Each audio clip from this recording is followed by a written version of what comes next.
Hi, everyone. Judge Andrew Napolitano here for Judging Freedom. Today is Tuesday, January 23rd, 2024. Aaron Maté joins us today. Aaron, welcome here. I'm very happy that you're with us. For those of you that don't know Aaron, and I think all of you do, Aaron is an award-winning journalist and the co-host of The Gray Zone with our friend and regular contributor and wealth of information, Max Blumenthal. But Aaron, welcome here. I want to start with some big picture stuff due to your extraordinary study of the Israeli government. Is Israel today a democracy or a theocracy?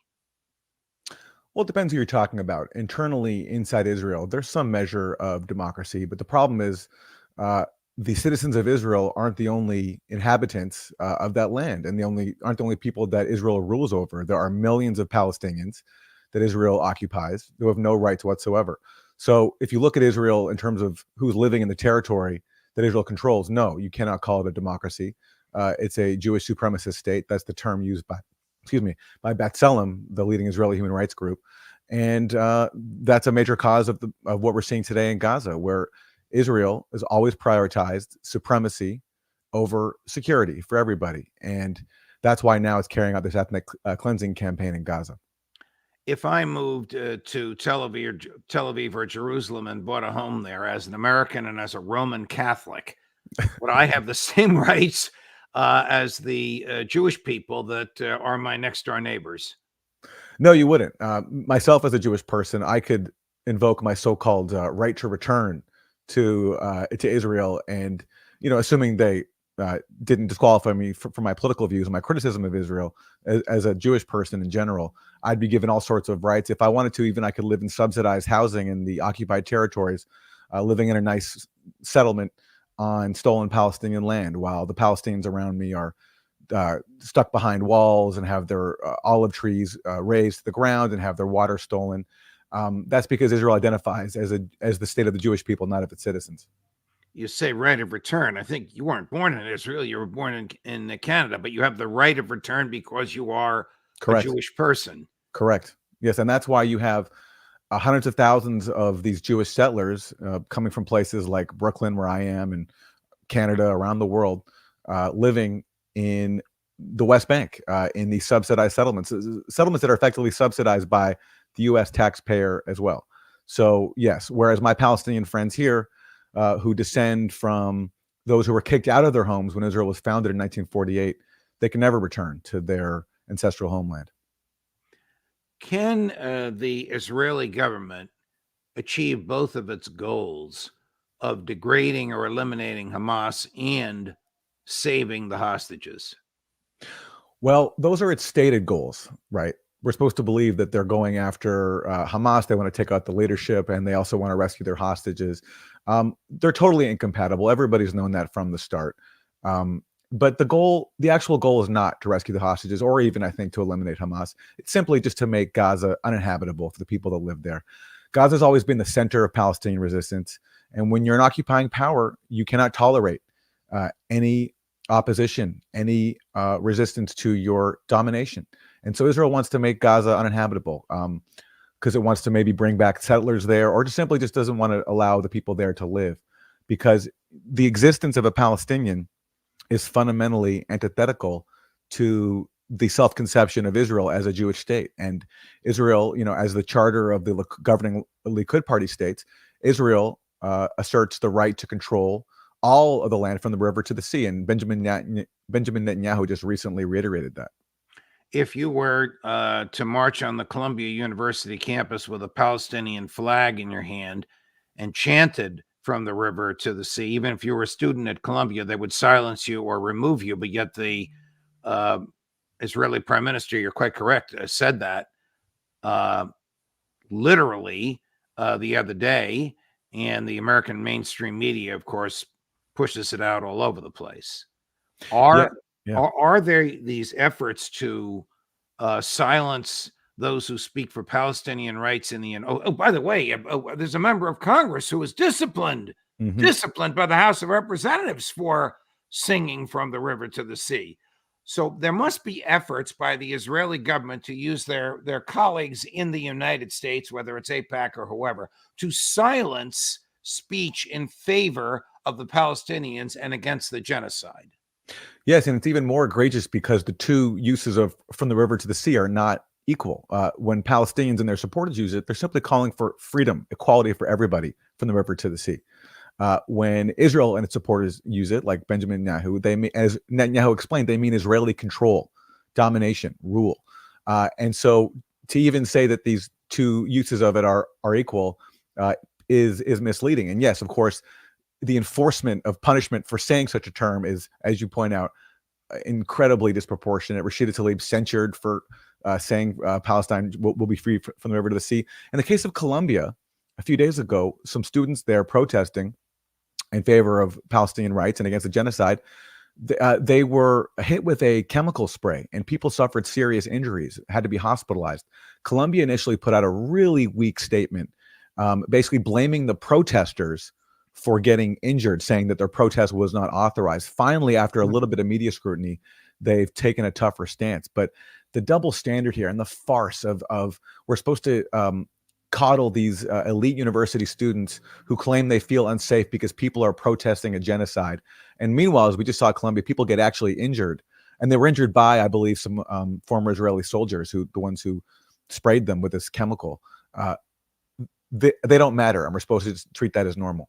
And I'm sure the NYPD did not arrest the former Israeli soldiers who sprayed the Palestinian demonstrators with a noxious chemical. You know, I haven't seen the latest. I imagine now, because of a little bit of media attention, they'll be forced to do something. But the initial response certainly was completely lax. What is the goal of Hamas?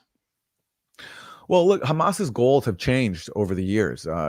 It's not popular to acknowledge this, but Hamas has had a far more accommodating posture when it comes to the existence of Israel than Israel has had when it comes to the existence of Palestine. Hamas in 2017 changed its charter, and they said this in public statements too, even before, of a Palestinian state in the West Bank and Gaza, which for Palestinians is a massive compromise because that's 22% of their historic homeland. Now, Hamas did not say we're going to ever recognize Israel. But if Hamas is recognizing the boundaries of a Palestinian state in the West Bank and Gaza, that's a tacit recognition. It's a tacit recognition of the boundaries of Israel on the other side. By contrast, Israel, whether it's Benjamin Netanyahu and his far-right extremist government, or it's the labor governments of Ehud Barak, Shimon Peres, and Yitzhak Rabin, the father of the so-called peace process, they've never accepted the existence of a contiguous Palestinian state. What they said is, we'll allow the Palestinians to have something called a state, but we're going to keep all the major West Bank settlement blocks that make such a state functionally impossible. So basically, Palestinians can have a bunch of little Bantustans where we get the Palestinian Authority to act as our collaborator to rule over the Palestinians and keep them in line. They can call that a state if they want. But everyone knows in real life that that's not a state. That's just simply a Bantustan solution that Israel has been trying to impose.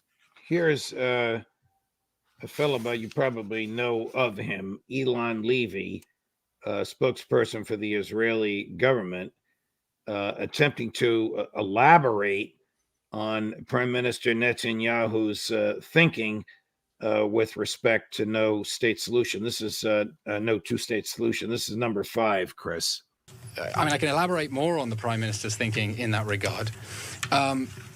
Which is that anyone, even supporters of Palestinian statehood, when asked what that means, whether they support the Palestinians having an army or military capabilities, flatly reject that. The Prime Minister's position is that Palestinians should have all the powers to govern themselves and none of the powers to threaten Israel. Would statehood mean that Palestinians could have joint military exercises with Hezbollah or a mutual defense treaty with Iran or import North Korean weapons? Obviously, these statements are absurd, but these are long-term questions that we are going to have to discuss after the war. The question of how we achieve a secure peace with our neighbors, a peace that will require a serious push towards de-radicalization on the other side. And for now, we are focused and united on destroying Hamas and bringing the hostages home.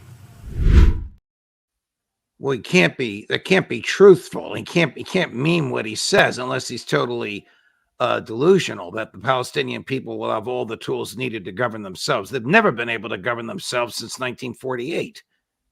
They've never been given the chance because Israel has willfully denied them that opportunity. And, he's even distorting some of the recent history. There have been so-called peace negotiations between Israel and the Palestinian Authority for the last 3 decades. The Palestinian Authority has been so desperate to make a deal, they were actually willing to accept some limits on the Palestinian military. They bent over backwards. They also were willing to give up implementation of the right of return. So basically telling the hundreds of thousands of Palestinian refugees and their descendants that although we recognize the historical injustice that was done to you, we're not going to come back to our ancestral homes.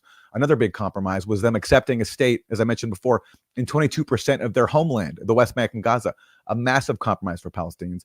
All these compromises are never enough for Israel, which insists on dominating all the Palestinian land it wants, stealing valuable land and water reserves. And look, now we're going to talk about, Palestinians de-radicalizing when you have this fanatic government committing a genocide. And why should Palestinians give up their right to security? They're the ones who've been attacked by Israel from its founding up until the present moment. So this notion that Palestinians should somehow give up their right to security in order to appease their occupier. I mean, no one who treats human beings as equal should ever accept that. Aaron, what role did Prime Minister Netanyahu play, whether he was the prime minister at the time or not, in either the creation or enhancement or financing of Hamas? Since Hamas was founded in the late 1980s, successive Israeli governments have tolerated them and even sort of encouraged their existence. Initially, this was done because Israel wanted to undermine any prospect of a two-state solution. And so they saw that by encouraging Hamas's existence, Hamas's founding charter rejected Israel's existence, they could achieve that goal. And recently, there have been reports about Netanyahu encouraging Qatar to pay Hamas, with Qatar's largesse. So Netanyahu's played a role in that, but that's been Israeli policy from its founding. And the goal is simply to undermine Palestinian statehood. Palestinian Authority for decades has accepted this massive Palestinian compromise of just a state in 22% of their territory. So Israel, seeking to undermine that, turned to propping up Hamas. Sometimes people exaggerate the extent to which Israel was involved in Hamas's origins, but that tolerance was there for sure. Can Prime Minister Netanyahu stay in office much longer in light of the divisions in the Israeli cabinet, in light of these 2 ex-generals that have said, you've got to stop fighting, you'll never get the hostages back? One of them, General Eisenkot, the former commander-in-chief of the IDF, the other, a younger general, name now escaping me, gave a very, very rational statement. We can play it for you if you want. So I guess this is a long-winded question. I apologize. One, what is this with the phenomenon of ex-generals trying to restrain the prime minister, ex-IDF generals? And two, once the war is over, what becomes of Netanyahu? Well, it's a familiar dynamic in the U.S. as well, where you have retired military officials, intelligence officials, some of whom you interview on the show regularly, Right. speaking sense because they've been on the inside. They know the consequences of their policies in real material terms. And so you have this phenomenon in Israel where you have had former top officials making more sense, especially after they've left. When you're on the inside, it's a lot harder to do anything concrete and to actually take a brave position. But the problem with Israel, it's such an extremist society that even sober-minded former officials who are, again, not because they care about Palestinians, but are looking out for what they perceive as their country's best interest, I don't think it makes much of a difference to Israeli society. There's such a desire for blood right now. Netanyahu, as unpopular as he is, the war is popular. People support it. In fact, the majority of Israelis, I believe that Israel has not been brutal enough, which is just it's such a reflection of the extremism that has engulfed that society. I was going to ask you if Israeli society is extreme or just the government that Netanyahu has put together. But I think you've already answered that. If I had asked you this on October 6th, you'd probably have a different answer than you do today. October 7, 9/11 changed everything. Hate that phrase. But I guess October 7 changed everything with respect to the extremism and fanaticism of society.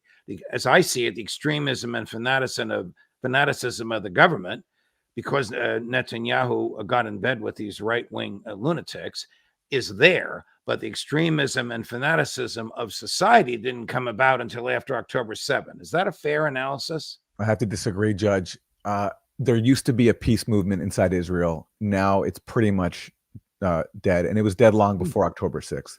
That country has gone so far over into the extremes. And I think that's the inevitable result when you base a state around supremacy of one ethnic group over its indigenous inhabitants, and you are founded on ethnic cleansing, and your survival, your identity as a state, it relies on perpetuating that ethnic cleansing. It's inevitable. It's going to just go over to the extreme rather than see any sense. That's certainly what's happened with Israel. Does Netanyahu lose his job and perhaps his freedom once the war is over? He certainly has every incentive to prolong this war for as long as he can, because yes, he faces multiple corruption issues. He faces possibly prison. And so for his own political survival, he has every incentive to keep this going for as long as he can. And luckily for him, Joe Biden, who really is the key actor in this whole thing, is giving him that green light to continue slaughtering Palestinians en masse. What do the Israeli people think of Tony Blinken and Joe Biden? Do they realize how the two of them are attempting to speak out of both sides of their mouths here in the U.S.?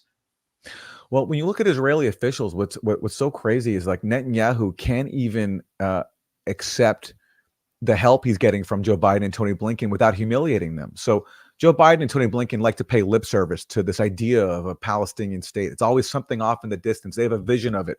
George W. Bush had a similar sort of approach. It's always this sort of, this thing lurking in the distance that we're going to pay lip service to, but never do actually anything concrete to achieve. But Netanyahu is such an extremist that he can't help but humiliate them and say, there won't be a Palestinian state. I'm never going to allow that, because he's so fundamentally committed to occupation, control, and Jewish supremacy. Does Netanyahu want a wider war with American support, either American Air Force or American troops on the ground? I think it's a good question. Israel doesn't like to fight people who can fight back. And that's why I do think they're trying to avoid a war with Hezbollah. They wouldn't mind fighting Syria, because Syria can't really fight back against Israel. But I think they want to fight anyone who they know can't fight back, and that would be Hezbollah, because Hezbollah can, as we've seen, do serious damage to Israel. And yeah, but listen, if it came to it, would Netanyahu hesitate to pull the U.S. into a war if he could? I don't think he would. I don't think he would hesitate. I think he would go right ahead and do it. Is he trying to paint Joe Biden into a corner? You know, as Max has said so directly, Joe Biden could stop all of this in a phone call. He could stop this while this show is streaming, saying, "Bibi, stop it! No more parts, no more ammunition, no more weapons. Just put the guns down and go home." He could do that. Yes, he could. And Netanyahu knows, though, that Joe Biden will not be doing that. Joe Biden's had multiple opportunities to put a stop to this. Even Netanyahu humiliating him by saying there won't be a Palestinian state is a golden opportunity for Joe Biden to stand up and say, all right, enough of this. Biden's even blurted out that he knows that Israel is carrying out indiscriminate bombing.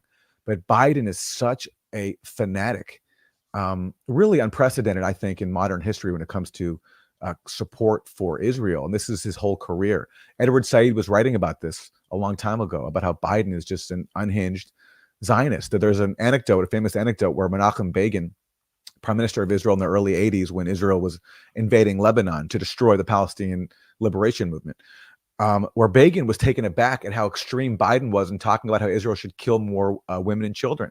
So the Israeli prime minister was offended at what a fanatic Israel supporter Joe Biden was, to the point of supporting murdering innocent people. I guess it's a silly question to say, is Netanyahu interested in Middle East peace? Well, in fairness to Netanyahu, no Israeli leader ever has been. There was a brief moment in 2000, 2001, when after the Camp David summit failed in July 2000 and the Intifada broke out, and Bill Clinton blamed Yasser Arafat for turning down Israel's so-called generous proposal, which was a joke. Even the Israeli foreign minister at the time, Shlomo Ben-Ami, said, if I were a Palestinian, I never would have taken that deal that they were offered at Camp David in July 2000. But after that, there were more talks at Taba in Egypt, for a short period of time. And there, for a moment, Israel dropped some of its major demands to keep all the major West Bank settlement blocks and to even discuss swapping land with Palestinians of equal size and value. But Israel walked away from those talks. So there was one brief moment in time when some Israeli officials showed some opening to peace, but that was very short-lived. And the rest is history. Why do you think there's not more aggressive criticism of the obvious genocide? Why did it take South Africa, of all places, to bring this to an international forum? Why aren't other countries in Western Europe condemning Netanyahu's savagery in Gaza? Israel is a client state of the U.S. and has served client state has carried out client state functions since 1967 when it became a client state. It's, for example, when it was inconvenient to arm death squads in Central America for the U.S., Israel did that for the U.S. When the U.S. wanted to help apartheid South Africa, but couldn't do that because of, it wasn't a good look, Israel did that. And so Israel serves U.S. power, and that's what runs everything. That's what controls Congress, and Congress has the added enforcement to fall in line from the Israel lobby, which is very influential in congressional races. And if you step out of line, you will face all sorts of smear campaigns, and you'll get your opponents heavily funded to undermine you. So, Israel's service to U.S. power, coupled with the power of the lobby, helps keep everybody in line. Whose fault was October 7th? Let me restate that. Who does the Israeli public think was at fault on October 7th? Netanyahu? The intelligence community, the 6 girls, the tank commanders that warned everybody that nobody listened to? Well, what's interesting is there's more debate about this and more frank discussion about this question inside Israel than there is inside the U.S. How many consumers of American media know that Israeli forces implemented the Hannibal Directive, basically, right, and killed some of their own people? We don't know how many people they killed because there hasn't been a serious investigation yet, but there has been testimony to that effect. And my colleague Max Blumenthal has done a lot of work on this. So in terms of who Israelis' fault for this, there is discussion of this inside Israel. Netanyahu certainly has taken a lot of criticism. It obviously was a massive intelligence failure. There's all these reports now of Israel receiving warnings and ignoring them. And Netanyahu specifically is so consumed with enforcing the occupation of the West Bank and stealing Palestinian land there that he diverted forces from the area around Gaza to the West Bank to perpetuate that occupation. You ever heard of a 17-year-old American boy being shot in the head by a foreign military in a place where he was legally present, and the U.S. State Department silent? We know this happened over the weekend. The young man was born in Louisiana. Yep. And 20 years ago, a young American woman named Rachel Corrie was trying to stop a Israeli demolition of a Palestinian home in Gaza, and she was run over by this Israeli, and basically their family tried to get some justice for her, but Congress paid some lip service, but pretty much ignored her. So this is par for the course. Recently there were those 3 young Palestinian kids in Vermont who were shot. Biden paid lip service to them, and certainly this young man who was just killed in the West Bank. It's a similar trend. Similar to a story you've covered a lot, Gonzalo Lira, an American in Ukraine, because he died under a client state of the U.S., we can all safely ignore it. And the U.S. government can rely on the U.S. media to ignore these deaths as well. Aaron Maté, it's a pleasure, my dear friend. You are a wealth of information and analytic skills and personal courage, and I hope you'll come back here again. We love having you. Absolutely. Thank you, Judge. Great to be here. All the best.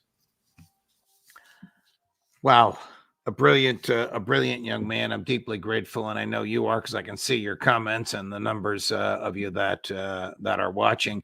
His colleague, Max Blumenthal, tomorrow. Professor Jeffrey Sachs coming up.